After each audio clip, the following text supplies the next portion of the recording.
Hello friends, मैं हूं अजीज शेख। आप देख रहे हैं movie stock movie explain channel, जिस पर आज मैं एक्सप्लेन करने वाला हूं यानी कि देखिए फिल्म मैलिगेंट को, जो कि काफी जबरदस्त फिल्म है। तो वीडियो बड़ी है, इसलिए ज्यादा टाइम ना वेस्ट करते हुए एक इंट्रो के साथ शुरू करते हैं इस वीडियो को। लेकिन उससे पहले बनती है एक छोटी सी रिक्वेस्ट, जो है इस चैनल को सब्सक्राइब, वीडियो को लाइक और शेयर करने की।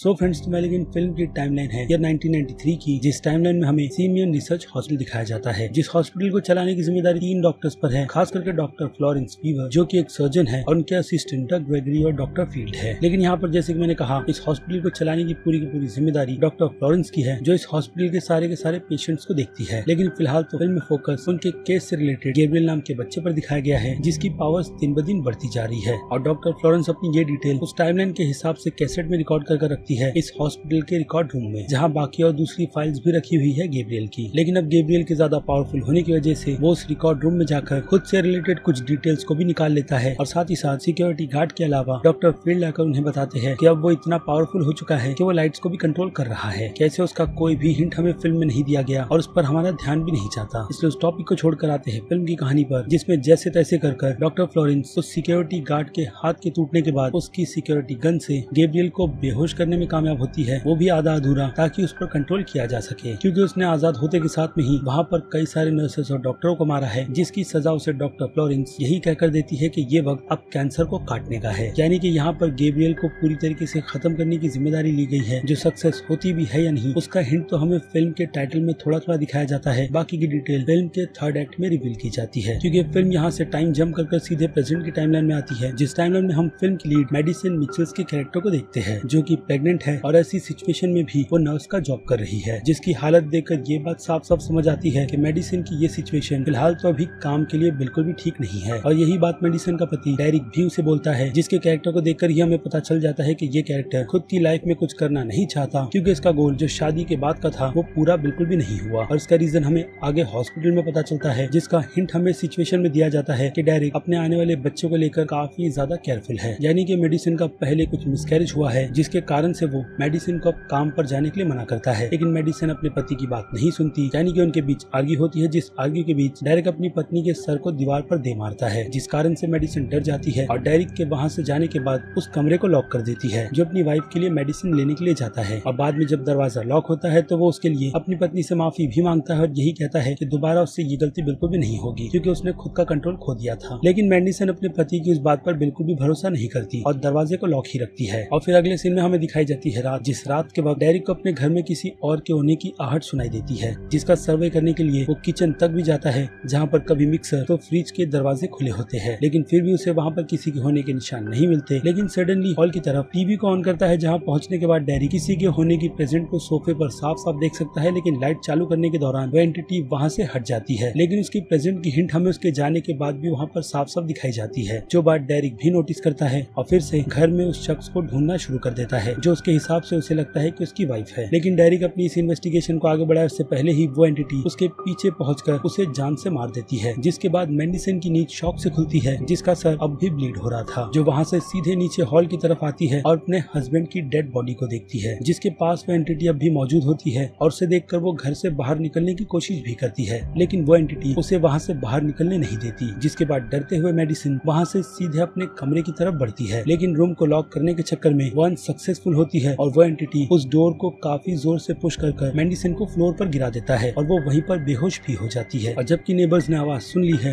तो वो 4 बजे के बाद पुलिस को कॉल कर वहाँ पर बुला लेते हैं, जिसके बाद हमें वहाँ पर और 3 कैरेक्टर से इंट्रोड्यूस करवाया जाता है, जिनमें से एक कैरेक्टर डिटेक्टिव रेगिना मॉस है, दूसरे केकोई शॉ और तीसरी है विनी, जिसे इस एरिया को इन्वेस्टिगेशन करने के लिए भेजा गया था। और उसकी रिसर्च में उसने कभी भी इस तरीके का केस नहीं देखा, जिस केस में डेरिक को इतनी बेदर्दी से मारा गया है। और वो वहाँ पर बाकी दोनों ही डिटेक्टिव को इस पूरे क्राइम सीन की डिटेल्स देती है। जहाँ पहुँचने के बाद उन्हें बताया जाता है कि मेडिसन को हॉस्पिटल भेज दिया गया है जिसकी हालत काफी गंभीर है। नेबर्स ने उन्हें कॉल घर में आ रही आवाजों की वजह से किया था, जिस जगह पर उन्हें अभी तक किसी भी फोर्सेबल एंट्री के निशान नहीं मिले हैं। और फिर यहाँ से ये सीन हटकर हमें सीधे मेडिसन की सिचुएशन को दिखाया जाता है, जो हॉस्पिटल में बेहोशी की हालत से उठी है और वहाँ पर उसके साथ उसकी बहन सिडनी लेक भी है, जो उसे खुद पर कंट्रोल करने के लिए कहती है और यही बताती है कि उसके घर में किसी ने जबरदस्ती घुसकर कुछ बहुत ही बुरा किया है, जिस बात से मेडिसन बहुत डरी हुई है और अपने बच्चे को भी लेकर। जिसके बाद मेडिसन को अपने पेट पर हाथ रखने के बाद पता चलता है कि उसका मिसकैरेज हुआ है और सिडनी उसे डेरिक की मौत की कंफर्मेशन भी देती है, जिससे अब वो पूरी तरीके से टूट गई है। और फिर अगले ही दिन डिटेक्टिव शॉ वहाँ पर पहुँचते हैं मेडिसन से डिटेल लेने के लिए, लेकिन मेडिसन वहाँ पर अपना मुंह बिल्कुल भी नहीं खोलती, जो बात आकर सिडनी डिटेक्टिव को बताती है कि वो ऐसे ही है, बिल्कुल शांत, जो किसी से बात नहीं कर रही, क्योंकि उसकी सिचुएशन अभी के लिए तो बिल्कुल भी ठीक नहीं है। और डिटेक्टिव शॉ वहाँ पर सिडनी को इस सिचुएशन में देखकर थोड़े से कंफ्यूज है कि वो प्रिंसेस बनकर क्यों घूम रही है। जिसके बाद सिडनी उसे एक्सप्लेन करती है कि वो फैमिली प्लेनेट के रेस्टोरेंट में प्रिंसेस के कैरेक्टर का रोल प्ले करती है, यानी कि बच्चों को एंटरटेन करती है, और जबकि उसका रेस्टोरेंट पास में ही है तो वो यहाँ पर लंच टाइम पर पहुंचकर अपनी बहन को भी देख लेती है। जिसके बाद डिटेक्टिव शॉ से अपनी बहन के बाकी दूसरे मिसकैरेज के बारे में भी बताते हैं, जो नंबर 3 है, और अभी के मिसकैरेज को मिलाकर ये गिनती 4 में पहुंच गई है, जिस बात का सिडनी को बिल्कुल भी अंदाजा नहीं था। और उसे सुनकर वो अपनी बहन के लिए और भी अफसोस करती है। जिस सिचुएशन को देखकर डिटेक्टिव शॉ वहाँ से चले जाते हैं, वो भी अपना कार्ड देकर, ताकि जरूरत पड़ने पर वो उन्हें कॉल करके बुला ले। दूसरी तरफ अगले सीन में हम डिटेक्टिव शॉ और मॉस को एक साथ हॉस्पिटल के पोस्टमार्टम रूम में देखते हैं, जहाँ पर डेरिक का पोस्टमार्टम किया गया है। और इस पोस्टमार्टम और रिसर्च के अकॉर्डिंग मॉस सीधे डिटेक्टिव शॉ के सामने ये डिटेल रिवील करती है कि जो कोई भी विक्टिम था उसने डेरिक को सीलिंग से लटक कर मारा है, लेकिन फुटप्रिंट तक उन्हें नहीं मिले हैं और न ही किसी फोर्स एंट्री के निशान। लेकिन नेबर्स की तरफ से ये बात कंफर्म की गई है कि डेरिक अपनी वाइफ को काफी अब्यूज करता था और ये एक मोटिव मॉस की नजर में बहुत ही अच्छा है मेडिसन को फंसाने के लिए। जिसके बाद ये सीन हटता है और हमें सीधे 2 हफ्ते बाद का वक्त दिखाया जाता है, जहाँ सिडनी अपनी बहन मेडिसन को लेकर उसी घर में पहुंची है जहाँ उसके साथ ये सारे के सारे इंसिडेंट्स हुए थे। यानी कि मेडिसन ने अपना फैसला कर लिया है कि वो इसी घर में रहेगी अपनी पुरानी यादों के साथ, जिसके लिए उसकी बहन उसे मना भी करती है और यही कहती है कि वो उसके साथ इस घर में रहना चाहती है ताकि वो खुद के लिए स्टेबल जॉब ढूंढ सके। लेकिन उसकी बहन अपनी राह पहले ही चुन चुकी है। लेकिन सिडनी प्रॉमिस करती है कि वो अपनी बहन से बीच में जॉब के वक्त विजिट करती रहेगी। जिसके बाद मेडिसन सीधे घर जाकर खुद को सेट करती है, जिस दौरान रात भी हो जाती है और रात के वक्त वो शावर कर सोने की प्रिपरेशन करती है। लेकिन इसी बीच उसके घर के सामने की स्ट्रीट की लाइट फ्लक्चुएट होती है, जिसे देखने के लिए वो अपनी विंडो के और करीब जाती है, जहाँ गौर से देखने के बाद जैसे ही लाइट बंद होती है उस स्ट्रीट लाइट की, तो उसे वहाँ पर किसी के होने की प्रेजेंट बिल्कुल साफ साफ दिखती है, यानी कि वही एंटिटी जिसने उसके हस्बैंड को और उससे उसके बच्चे को छीना है। जिसके बाद वो सीधे वहाँ से भागकर खुद के घर को लॉक करना शुरू कर देती है, यानी कि विंडोज के पर्दों को बंद करना और घर के सारे दरवाजों को चेक करना, क्योंकि स्ट्रीट की जैसी ही वो लाइट वापस आती है तो वो एंटिटी वहाँ से गायब हो जाती है। बट इसी बीच सिडनी को याद आता है कि उसके घर का बैक डोर अब भी खुला हुआ है, जिसे भागकर वो बंद करती है। लेकिन कुछ ही सेकंड्स बाद वो दरवाजा फिर से खुल जाता है और उसके घर में किसी चीज की आवाज भी आती है और यहाँ पर मेडिसन को ये शक हो जाता है कि उसके घर में वो एंटिटी आ चुकी है। और फिर टाइम को और ना वेस्ट करते हुए मेडिसन वहाँ से सीधे अपने बेडरूम की तरफ भागती है और दरवाजे को लॉक कर देती है और इसी बात को रिपीट करती है कि ये सब कुछ बस उसका एक वहम है और बाहर कुछ भी नहीं। और फिर सीधे सुबह होती है, जिसके बाद हम मेडिसन की सारी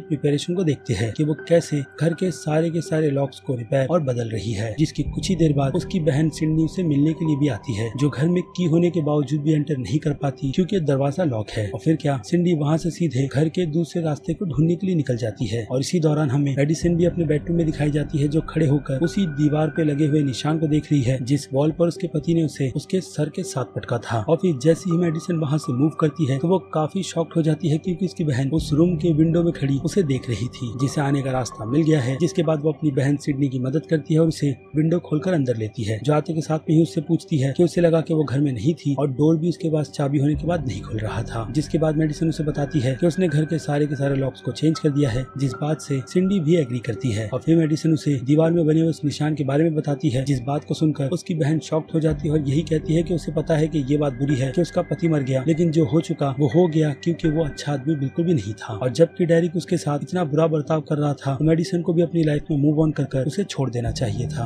और मेडिसन भी अपनी बहन को यही बात एक्सप्लेन करती है कि वो ये सब कुछ करने ही वाली थी, लेकिन उस वक्त वो प्रेग्नेंट हो गई थी, जिस बात को लेकर सिडनी उसे यही बताती है कि ये काफी बेकार एक्सक्यूज है। लेकिन मेडिसन उसे रोक कर यही कहती है कि उसका मतलब ये नहीं था, बल्कि वो ये फील करना चाहती थी कि माँ बनने के बाद खून का असल रिश्ता क्या होता है, ये चीज उसे फील करनी थी। और ये बात अब भी सिडनी को समझ नहीं आती। जिसके बाद मेडिसन अपनी बहन सिडनी को एक्सप्लेन करती है कि उन दोनों के बीच खून का रिश्ता नहीं है, क्योंकि उसे बचपन में गोद लिया गया था, जो बात उससे आज तक छुपाई गई थी। लेकिन इसमें गौर करने वाली बात ये भी है कि मेडिसन को उसके 8 साल के पहले की कोई भी चीजें याद नहीं है और न ही ये कि उसकी माँ कौन थी, क्योंकि उसकी गोद ली माँ ने उसे ये बताया था कि जन्म देते ही उसकी सगी माँ मर गई थी। ये बात सिडनी के लिए काफी ज्यादा शॉकिंग होती है, जिसका रिएक्शन हम वहाँ पर बिल्कुल साफ साफ देख सकते हैं। और फिर इस सीन के बाद हमें सीधे एक और नए कैरेक्टर से मिलवाया जाता है, जिस कैरेक्टर का नाम फिलहाल तो सस्पेंस में ही रखा जाता है कि वो कौन है। इसलिए मैं भी ऐसा ही करते हुए आपको यही बताऊंगा कि वो औरत प्रोफेशनली शहर के शटल अंडरग्राउंड में काम करती है, यानी कि एक ऐसी जगह जो कई 100 साल पहले धरती के ऊपर थी, लेकिन जैसे जैसे वक्त बदला तो इस जगह को अंडरग्राउंड कर दिया गया फ्लोडिंग की वजह से और उसके ऊपर एक नई सिटी बना दी गई। ये चीजें आपको फॉरेन की जगह पर काफी देखने मिलेगी, जो कि आज भी एग्जिस्ट करती है, ताकि इससे शहर में पानी भरने की गुंजाइश काफी ज्यादा कम हो। यानी कि पुरानी जगह होने की वजह से ये काफी वैल्यूएबल भी है, इसलिए लोग यहाँ पर टूर करने के लिए आते रहते हैं, जिसे गाइड वही अननोन औरत कर रही है। ये बताकर कि इस अंडरग्राउंड में कहा यह भी जाता है कि यहाँ के घोस्ट कुछ लोगों के हिसाब से अब भी इस जगह पर रहते हैं। इतना बोलकर लाइट का फ्लक्चुएट होना हम वहाँ पर साफ साफ देख सकते हैं। जैसी लाइट की फ्लक्चुएट हमें फिल्म के स्टार्ट और बीच में प्रेजेंट के टाइमलाइन में मिंडी सेन के घर पर दिखाई गई थी, जिसके बाद अगले सीन में जब सारे लोग चले जाते हैं तो वो औरत वहाँ से हिसाब किताब कर उस जगह को बंद कर वहाँ से निकलने ही वाली होती है कि एक जगह से कुछ उसे आवाजें सुनाई देती है, जिसके बाद वो चेक करने के लिए आगे बढ़ती है और वो आवाज धीरे धीरे थोड़ी बढ़ने लगती है और देखते ही देखते उस औरत को ये महसूस होता है कि वो आवाज उसके काफी करीब आती जा रही है, क्योंकि कदमों की आहट उसे साफ साफ सुनाई देती है और वो डर कर सीधे स्विच की तरफ भागती है ताकि वो लाइट को ऑन करे। और लाइट को ऑन करने के बाद उसे वहाँ पर कोई भी नजर नहीं आता और उसे लगता है कि वो बच गई, लेकिन वो एंटिटी जमीन पर नहीं बल्कि सीलिंग पर होती है, जो उस औरत पर जम कर उसे सीधे कहीं किडनैप कर ले गई है। जिसके होश आने के बाद वो खुद को एक अननोन प्लेस पर बंदी भी पाती है, जहाँ पर वो एंटिटी भी है जिसके चलने फिरने का अंदाज बहुत ही ज्यादा अलग है।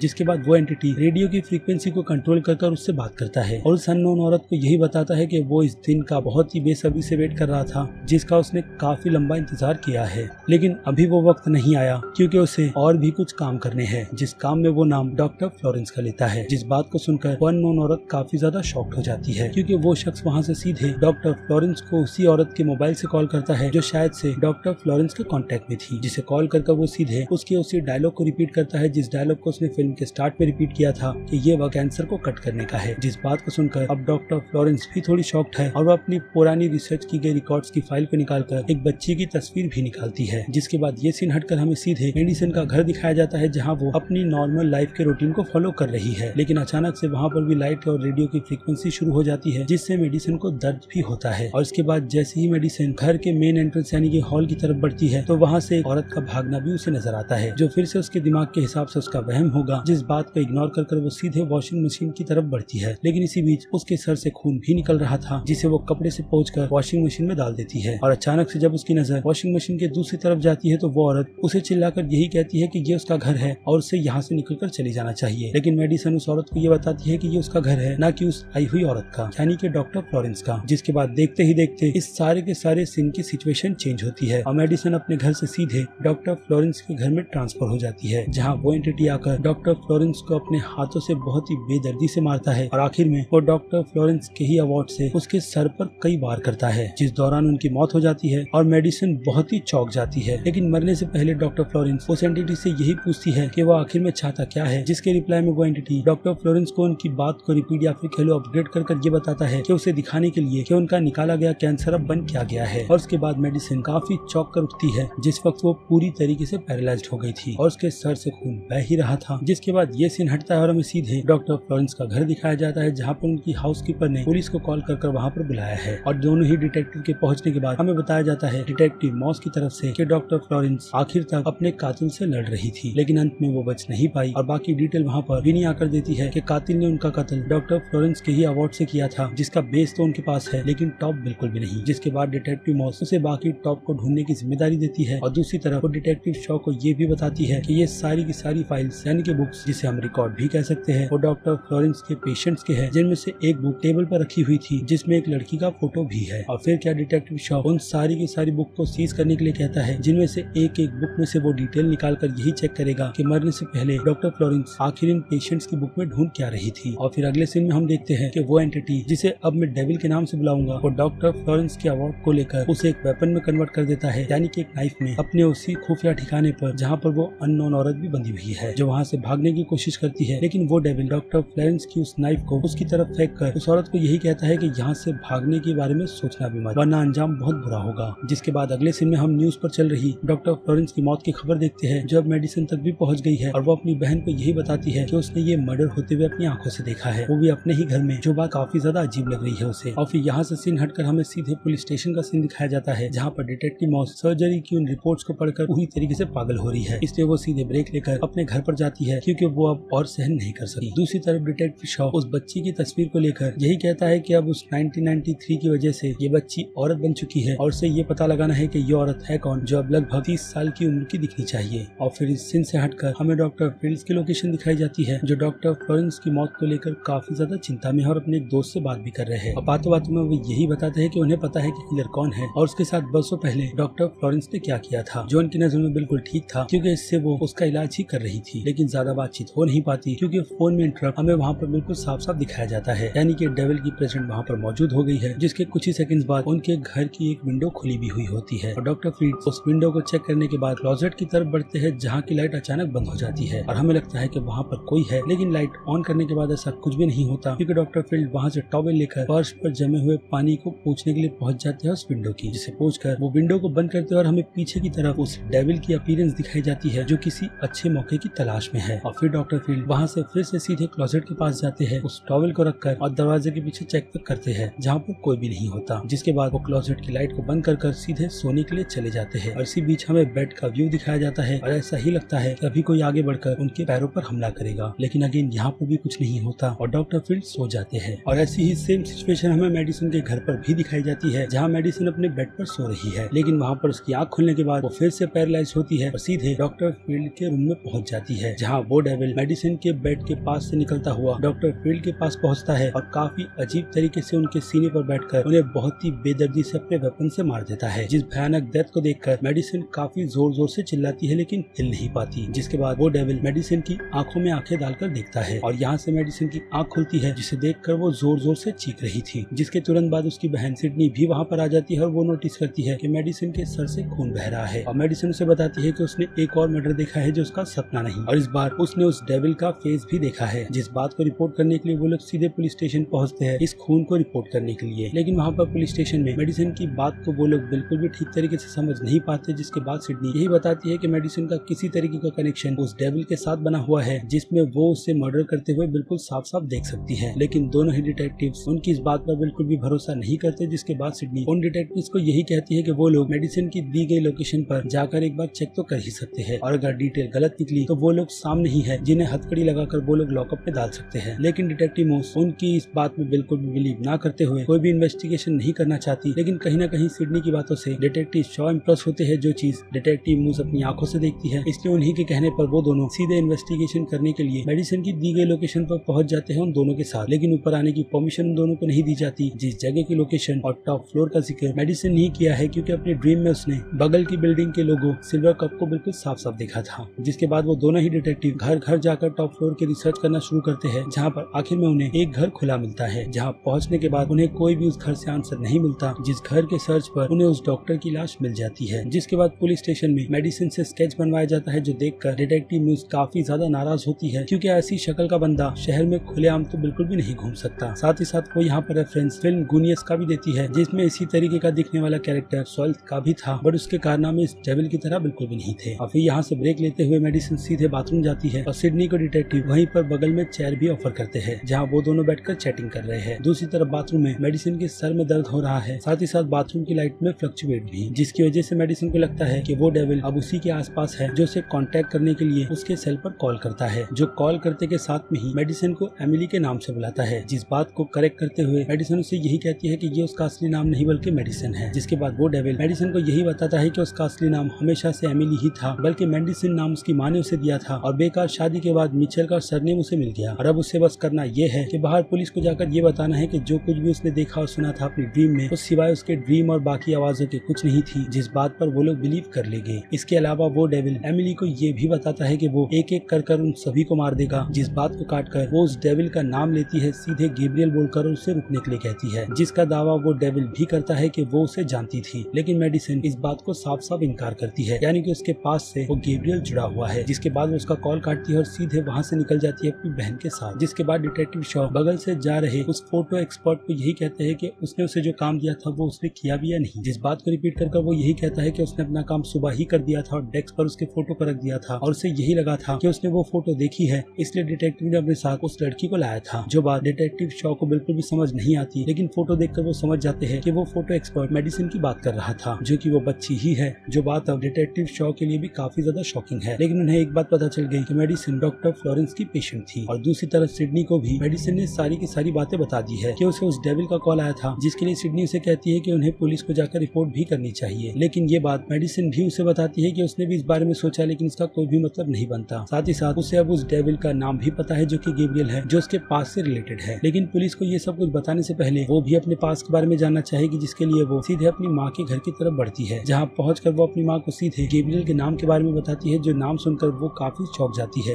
क्योंकि इससे पहले मेडिसिन अपनी माँ को ये भी पूछती है कि उसे लाने से पहले उन्होंने ये चेक किया था कि उसका कोई बचपन में भाई भी था या नहीं। लेकिन उसकी माँ यहाँ पर यही बात रिपीट करती है कि रिकॉर्ड में पूरी डिटेल बिल्कुल क्लियर थी और उसका कोई भी भाई बिल्कुल भी नहीं था। लेकिन गैब्रियल नाम से उसका जुड़ाव है, जिसका पता वो मेडिसिन को उसके 9th बर्थडे के कैसेट में बता देती है कि बर्थडे के वक्त वो अपने किसी इमेजिनरी फ्रेंड से बात करती थी, जिसका नाम गैब्रियल था, जो उसे बार बार यही बातें बताता कि ये सब कुछ उसकी लाइफ में ज्यादा बिल्कुल भी नहीं रहेगा, खास करके तब जब दूसरा बच्चा आ जाएगा। लेकिन उसके माता पिता उसे यही इंश्योर करते हैं कि उसकी जगह हमेशा वही रहेगी जो आज है। और फिर उसकी माँ उस स्टेप को मूव फॉरवर्ड करती है, जिसमें हम ये देखते हैं कि उसकी माँ प्रेग्नेंट है, यानी कि मेडिसिन का सपना सच हो रहा है। और गैब्रियल की कई बातें भी, जिससे वो फोन पर बात करते हुए यही कहती है कि बच्चा आ जाएगा बस कुछ ही दिनों में और सब कुछ बिल्कुल नॉर्मल रहेगा। साथ ही साथ ये बात भी रिपीट करती है कि वो उसके कहने पर ऐसा कुछ भी नहीं करेगी, यानी कि गैब्रियल उसे बेबी को हर्ट करने के लिए कह रहा है, जो बात उसके पिता भी उससे पूछते हैं। और वो यहाँ पर वही बात रिपीट करती है जो उसने पहले कही थी कि कुछ भी नहीं। जिसके बाद उसकी माँ उससे बाकी की डिटेल्स देती है कि जब भी गैब्रियल का जिक्र होता तो उसकी माँ को हमेशा डर लगता, लेकिन जब उसकी बहन सिडनी का जन्म हुआ तो मेडिसिन की लाइफ से गैब्रियल नाम का शब्द चला गया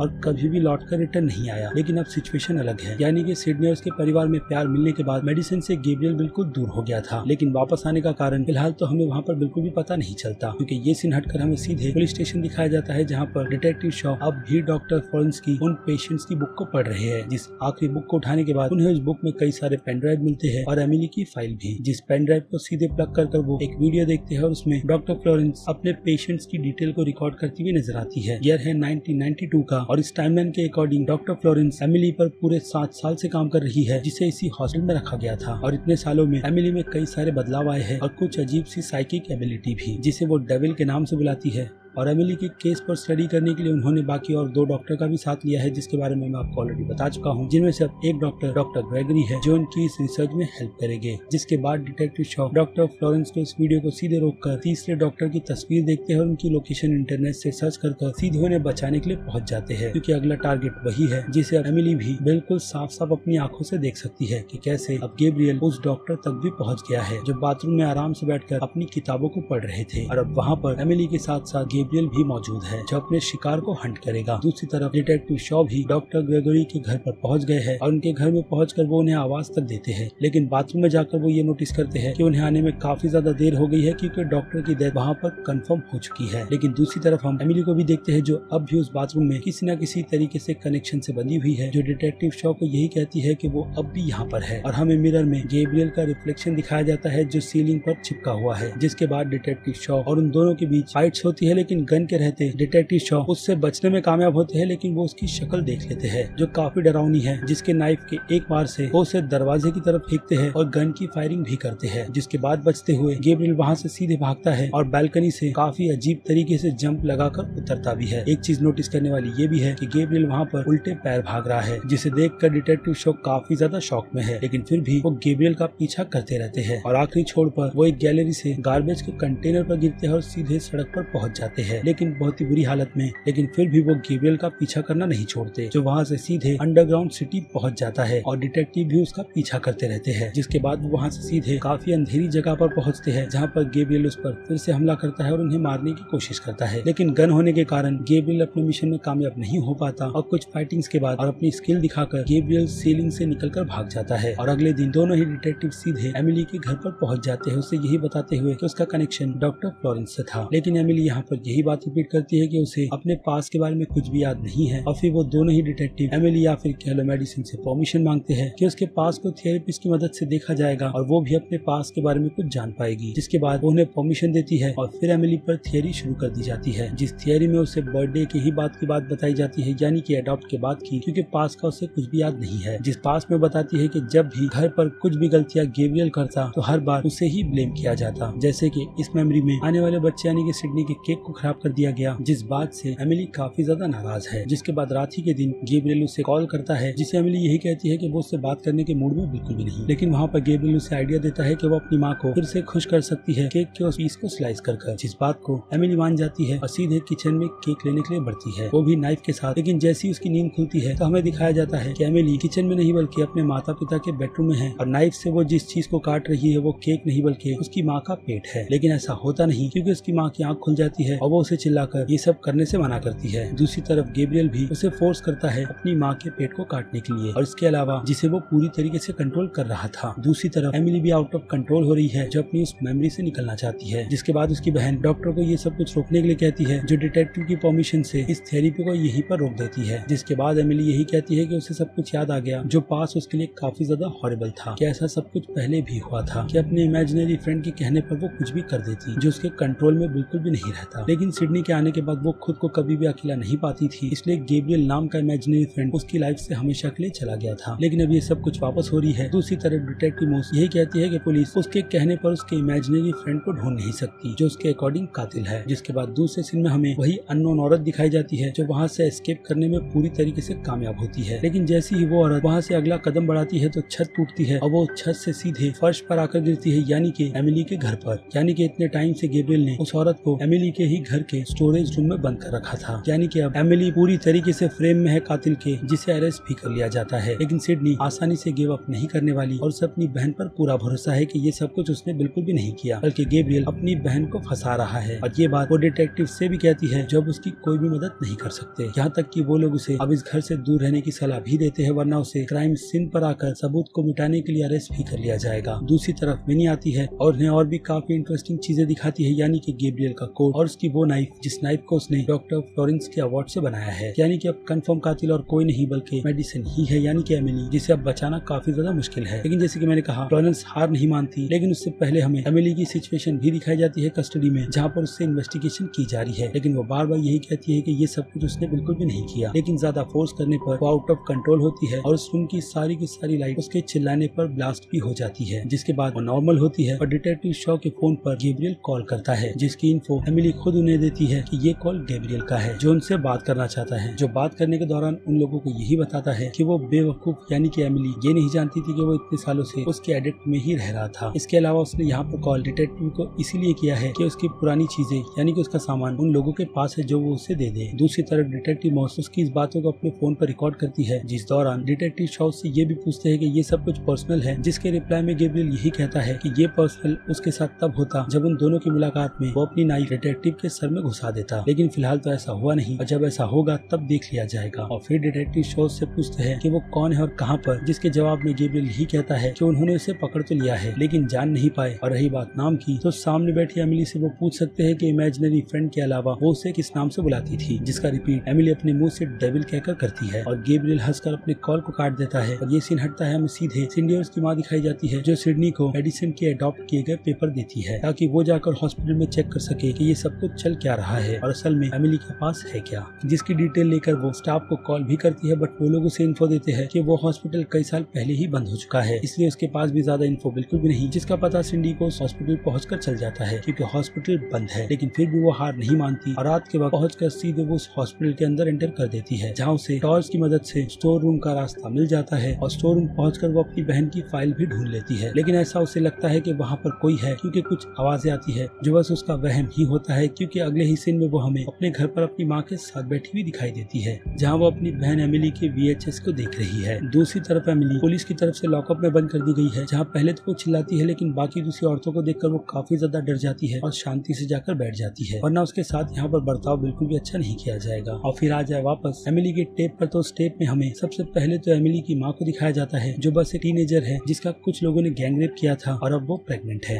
लेकिन उसके माँ के कहने पर वो अब इस हॉस्पिटल आई है, जहाँ पर बाकी की जिम्मेदारी उन डॉक्टर्स पर है कि उस बच्चे के साथ क्या किया जाए जिसे इस हॉस्पिटल में पैदा होने के बाद फ्यूचर रिसर्च के लिए दे दिया जाएगा। और ये ईयर 1985 का है, जिसके बाद एमिली की माँ शरीना उसकी माँ की कही गई बातों को रिपीट करती है कि ये बच्चा बस उसकी लाइफ में सिवाय दुख के और कुछ नहीं देगा, क्योंकि ये चीज कुदरत के भी अगेंस्ट जाती है। इसलिए उसकी माँ के अकॉर्डिंग उसे इस बच्चे को निकाल देना चाहिए, जिसकी केयर की जिम्मेदारी अब इस हॉस्पिटल की है। जिसके बाद मेडिसिन की माँ यही कहती है कि डॉक्टर ने उससे झूठ कहा कि उसकी माँ बच्चे को जन्म देकर ही मर गई थी। और फिर हमारे सामने ट्विस्ट रिवील होता है कि मेडिसिन की माँ और कोई नहीं बल्कि वही अननोन औरत है जिसकी हालत अब हॉस्पिटल में फिलहाल तो ठीक नहीं, जहाँ पर दोनों डिटेक्टिव भी मौजूद है जिन्हें अब उसकी आइडेंटिटी के कार्ड से ये भी पता चल गया है कि ये औरत मेडिसिन की माँ है। और फिर अगले सीन में हम एमिली की ट्रीटमेंट को देखते हैं। ईयर है 1992 का, जहाँ पर डॉक्टर फ्लोरेंस एमिली से बात करना चाहती है, गैब्रियल से बिल्कुल भी नहीं, क्योंकि एमिली ने अपने से बड़े लड़के को काफी बेरहमी से मारा है, जो उसके बस की बात तो बिल्कुल भी नहीं। लेकिन एमिली वहाँ पर अपना मुंह बिल्कुल भी नहीं खोलती, बट बाद में उसे डॉक्टर फ्लोरेंस यही बताती है कि गैब्रियल को हैवी डोज देकर सुला दिया गया है और ये सारी की सारी कॉन्वर्जेशन बिल्कुल भी नहीं सुन सकता, इसलिए वो उन्हें खुलकर सारी की सारी चीजें बता सकती है। जिसके बाद एमिली यही बताती है कि गैब्रियल ही उसे इन सारी की सारी चीजों को करने के लिए फोर्स करता है और लोगों को हर्ट करने के लिए भी, जो वो बिल्कुल भी करना नहीं चाहती। और अगर वो ऐसा नहीं करेगी तो इसकी सजा उसे गैब्रियल बहुत ही अच्छी तरीके से देगा, हर्ट या फिर मारकर। लेकिन ये सारी की सारी ताकतें गैब्रियल ही उसे प्रोवाइड करता है, इसलिए उस पावर के चलते उसने उस लड़के बॉबी को मार दिया। लेकिन यहाँ पर डॉक्टर के लिए शॉकिंग बात यही है कि वो गैब्रियल से बात कैसे कर सकती है। लेकिन एमिली उसे बताती है कि वो कभी कभी उसकी आवाजें सुन सकती है जो उसके सर में गूंजती है, लेकिन वो बात भी करता है जिसे वो बहुत ही अच्छी तरीके से समझ भी सकती है। लेकिन कुछ वक्त गैब्रियल के बिना कहे वो चीजें करने लगती है, मानो जैसे उन दोनों के बीच किसी तरीके का कनेक्शन बना हुआ है। और ये सब कुछ जो भी गैब्रियल करता है उसकी इन हरकतों से एमिली उसे डेविल ही मानती है। जिसके बाद डॉक्टर फ्लोरेंस उसे शांत होने के लिए कहती है और कैमरे के जूम के एंगल को चेंज करती है ताकि वो एमिली पर स्टडी कर सके। जिसके कुछ ही सेकंड बाद हमारे सामने ट्विस्ट रिवील होता है कि वो टेस्ट एमिली पर नहीं बल्कि गैब्रियल पर कर रही है, जो उसका भाई है और उसी के साथ एक ही शरीर में जुड़ा हुआ है। जिसे देखकर सभी काफी ज्यादा शॉक्ड हो जाते हैं कि ऐसा कुछ भी अभी फिलहाल तो एमिली में उन लोगों ने बिल्कुल भी नहीं देखा। जिसके बाद डॉक्टर फ्लोरेंस हमें गैब्रियल के होने की सारी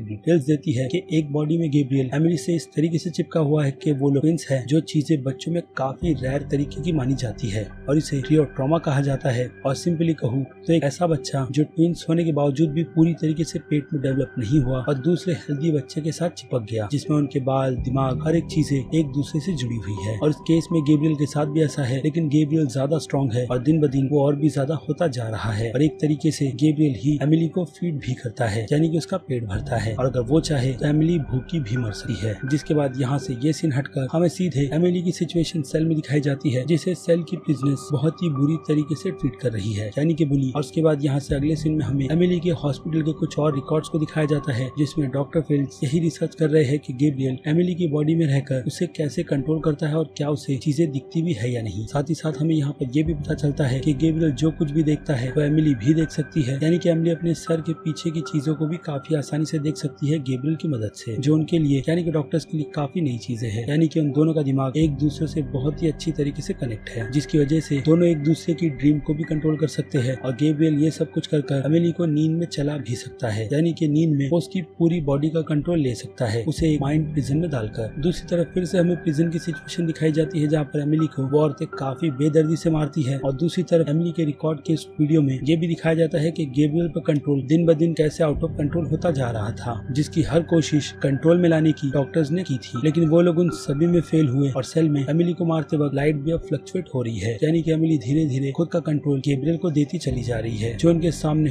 होते हुए बहुत ही अच्छी तरीके से दिखता है और हमें भी। इसके अलावा डॉक्टर फील्ड एमिली और गैब्रियल की सिचुएशन में एक्सप्लेन करते हैं और यही बताते हैं कि गैब्रियल ये सब कुछ एमिली को अच्छी दुनिया यानी कि सपने दिखाकर कर सकता है, उसे माइंड कंट्रोल में डालकर, जिसे हम प्रिजन भी कहते हैं, जिसमें वो एमिली को हमेशा भी रख सकता है तब जब वो एमिली की पूरी बॉडी को कंट्रोल करना चाहे तो। यानी बढ़ते वक्त में गैब्रियल और ज्यादा पावरफुल होगा, जो चीज अब डॉक्टर्स के हाथ से भी निकल चुकी है, इसलिए वो लोग सर्जरी कर उसके ट्रॉमा को निकालते हैं, यानी कि गैब्रियल को उससे अलग कर देते हैं, लेकिन पूरी तरीके से नहीं, बल्कि जिसमें ऑपरेशन सक्सेसफुल तो होता है डॉक्टर फ्लोरेंस के यही बताते हुए उन लोगों ने गैब्रियल के सारे बॉडी के पार्ट्स एमिली के शरीर से निकाल दिए थे, ताकि फ्यूचर में उसे कोई भी प्रॉब्लम ना हो और ना ही वो कंट्रोल गैब्रियल ले पाए। जिसके लिए उन लोगों ने गैब्रियल की स्किन और उसके चेहरे को काटकर उसके बचे हुए फेस को ब्रेन के साथ ज्वाइंट कर दिया, ताकि वो दोनों एक ही हो जाए और गैब्रियल कभी भी बाहर ना आए। यानी कि डॉक्टर्स ने गैब्रियल को जिंदा रखकर बस ऑपरेशन के चलते एमिली के सर के अंदर यानी कि स्कल में गैब्रियल को डाल दिया था, वो भी पुश कर और एमिली के हस्बैंड के धक्का देने के बाद उसके सर का स्कल टूटा और गैब्रियल फिर से इतने सालों बाद जिंदा हो गया, यानी कि होश में आ गया।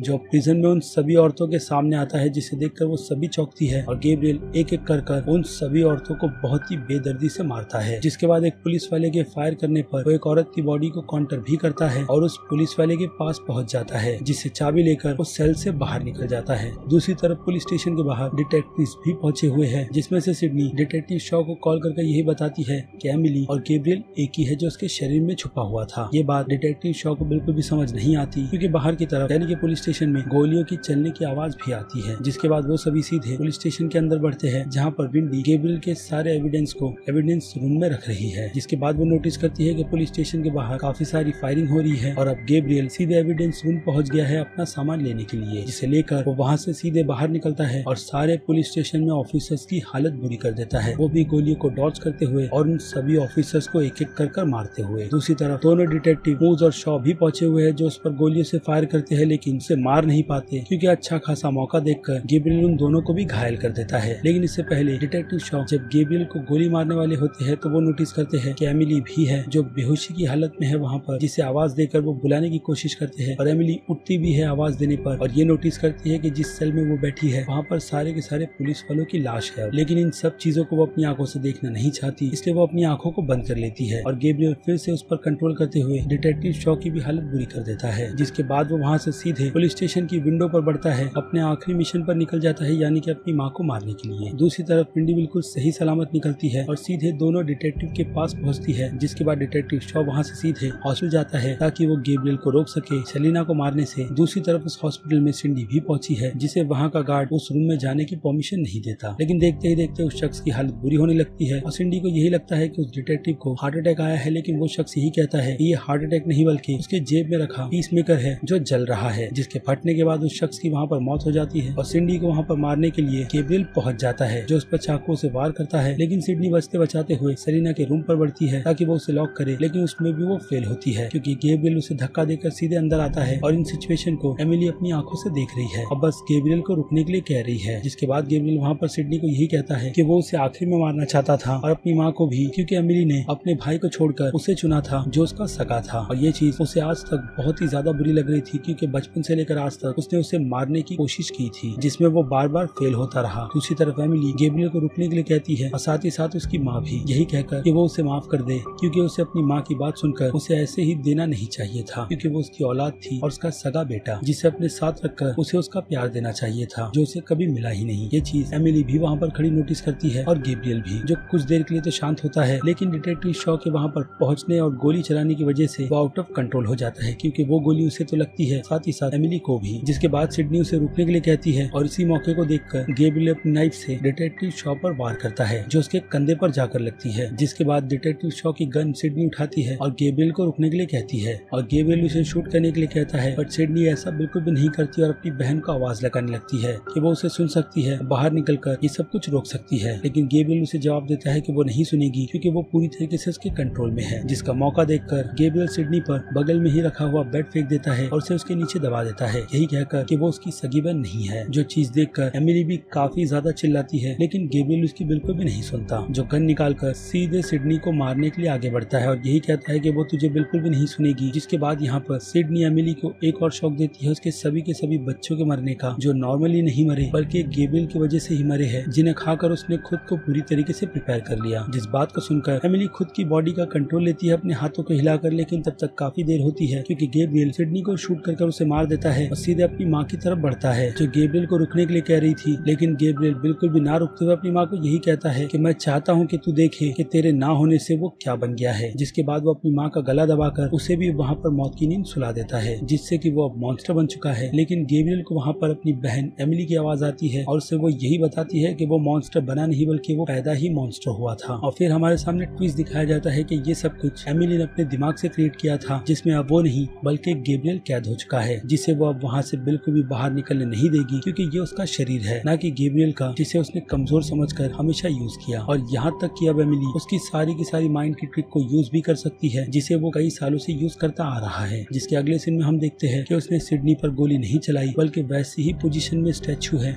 जिसके दिमाग में भी अब वो उसे हार्म बिल्कुल भी नहीं कर सकता। जिसके बाद गैब्रियल अपनी बहन को यही कहता है कि वो इस बॉडी की हकदार नहीं है, बल्कि असल में वो था, क्योंकि उसने उसे बेटर बनाया। जिसके बाद एमिली उसे यही कहती है कि कि वो बस उसकी बॉडी को कंट्रोल कर उसे यूज कर रहा था, लेकिन अब ऐसा बिल्कुल भी नहीं होगा और आगे भी नहीं, क्योंकि अब ये सब कुछ वो यहीं पर खत्म कर रही है और उससे अब वो इसी माइंड प्रिजन में रखेगी जहाँ से वो कभी भी नहीं निकल सकता। लेकिन गैब्रियल यहाँ पर अपनी बातों को रिपीट कर यही कहता है कि वो उसे इस प्रिजन में कभी भी नहीं रख सकती और वो कभी न कभी यहाँ से बाहर निकलेगा ही। जिसके जवाब में एमिली जाते हुए यही कहती है कि उसे पता है कि वो कभी न कभी बाहर निकलेगा, लेकिन उसके लिए वो पूरी तरीके से प्रिपेयर रहेगी। ये कहकर वो उस सेल को बंद कर देती है और सीधे अपनी दुनिया में लौट आती है, जिस सेल में गैब्रियल बस चिल्ला ही रहा है। जिसके बाद हम देखते हैं कि गैब्रियल का अस्तित्व धीरे धीरे मिटता चला जाता है और वो फिर से एमिली के स्कल यानी के दिमाग में कैद हो जाता है। जिसके बाद एमिली अपनी दुनिया में आकर सबसे पहले गैब्रियल के कोट को यानी कि उसके अस्तित्व को उतार कर फेंकती है और अपनी बहन सिडनी को बचाने के लिए चली जाती है, जो बेड काफी ज्यादा हैवी होता है। उसकी बहन भी कहती है कि वो इसे हटा नहीं सकती, लेकिन एमिली यही कहती है कि जब उसके दिमाग को कंट्रोल कर गैब्रियल उसे कुछ भी करवा सकता था, तो अब जबकि पूरा कंट्रोल लेने के बाद वो भी ये चीज कर सकती है और हैवी से हैवी चीजों को भी उठा सकती है, जो कि वो करती भी है और अपनी बहन को वहाँ से निकाल देती है। जिसके बाद उसकी बहन आगे बढ़कर अपनी बहन को गले लगाती है और काफी ज्यादा खुश होती है। जिसके बाद एमिली यही कहती है कि खून का रिश्ता उसके लिए बिल्कुल भी अच्छा साबित नहीं हुआ, लेकिन उसकी बहन सिडनी के साथ जो उसका रिश्ता बना है वो खून के रिश्ते से भी काफी ज्यादा तगड़ा है, यानी कि बहुत ज्यादा स्ट्रॉन्ग, जिस कारण से वो दोनों बहनें हैं, हमेशा ही रहेगी। जिसके बाद हमें एक अच्छी एंडिंग छोटे से ट्विस्ट के साथ दिखाई जाती है बल्ब के साउंड की, यानी कि गैब्रियल की प्रेजेंट अब भी मौजूद है। और फिर क्या फिल्म यहीं पर खत्म भी होती है और हमें सोचने पर मजबूर करती है कि इस फिल्म का सीक्वल आएगा भी या नहीं। तो आप भी सोचते रहिए, क्योंकि वक्त है वीडियो को यहीं पर खत्म करने का जल्दी से जल्दी। मैं हूँ अजीज शेख, आप देख रहे थे movie stock movie explain channel, जिसे अगर आपने अभी तक सब्सक्राइब नहीं किया है तो सब्सक्राइब कर लीजिए और बगल में बने हुए इस बेल आइकन के साथ साथ नोटिफिकेशन को भी ऑल पर क्लिक कर दीजिएगा। बाकी मैं मिलूंगा जल्दी आपसे दूसरी किसी वीडियो में। Till then